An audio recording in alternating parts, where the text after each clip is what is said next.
One of my students asked the question, what would be a good UI panel that follows you around in virtual space? That's a great question, and I'll be answering it in this video. I'll go over the different types of UI panels that could be used, the pros and cons of each, and I'll give you some recommendations to keep in mind when choosing which type of follow-along panel to use in your spatial experience. So let's get started. One of the most popular follow-along panels is the wrist interface. Like it sounds, it's attached to your wrist so you can pull it up whenever you like. And just like a smartwatch, it can be designed to either automatically open when you lift your wrist or when you tap on it. This is a great solution because it uses our understanding of existing technology to make it easier to figure out how it works in spatial computing. And yet it's better than a smartwatch because we're no longer limited to that tiny little display. Since the 3D world is our canvas, we can pop up the display outside of those physical boundaries. And yet, as cool as that is, it does have some downsides, the biggest of which is text neck and gorilla arm. Text neck is the neck pain associated with how we use our smartphones. Over time, the phone gets lower and lower and our neck bends more and more. This adds more stress onto our neck and causes neck pain and long-term injury.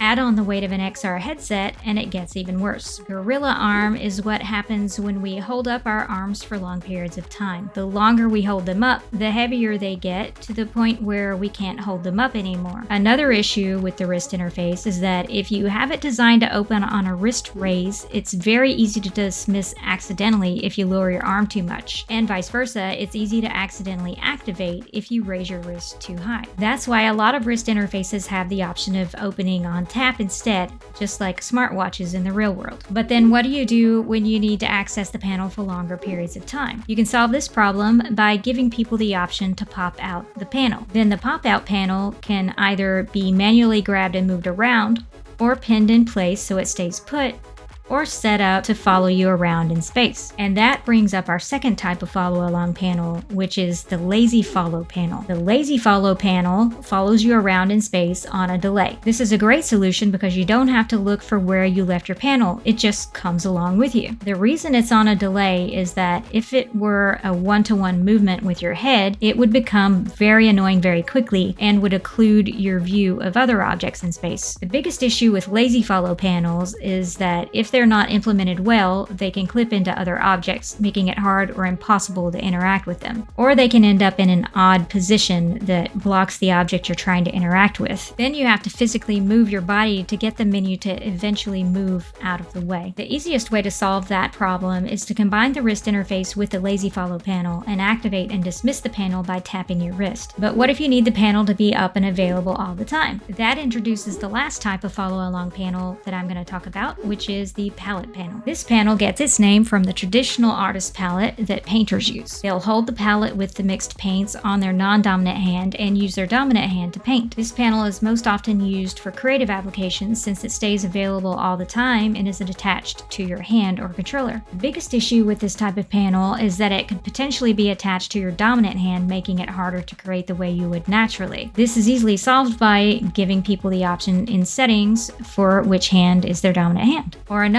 option would be to just let them pull up the palette on either hand or controller without a setting. It depends on your specific use case. You'll have to use your judgment here. I've included links to examples of each of these different types of panels in the show notes. I highly encourage you to check out these experiences for yourself so you can personally see what may or may not work for your solution. Coming up next, I'll give you some recommendations to keep in mind when choosing which type of follow-along panel to use in your spatial experience. But before that, like this video and let me know in the comments what your questions are about XR UX design, and I may answer your question in a future video, just like this one. When deciding which type of follow-along panel to use, ask yourself, how often and for how long will people need to interact with the panel? This will be one of the biggest indicators of which panel to choose. Wrist interfaces are best used for short durations, like with the turn tracker, character selection, and playing cards in Demio. If you need something for a longer period of time than simple, quick interactions, you could then use a wrist tap to open and close follows a pop-out panel. Lazy follow panels are best used when you need to have access to information or UI options for longer periods of time, but still need freedom of movement around the space. MRTK's near menu is a great example of this, since you can set it to follow people around on a delay and then let them physically move it if it's in the way of something else. But again, make sure it's set to be a delayed follow and not as a one-to-one movement with your head, since this will get very annoying very quickly. And finally, palettes are best used for experiences that need access at all times, but still need freedom of movement around the space. A great example of this is Color Spaces palette that lets you set your dominant hand and changes based on the context of where you are within the application. You can click on the screen right now to learn more about using 2D panels versus 3D objects as an interface. I hope you enjoyed this video. I'll see you in the next one.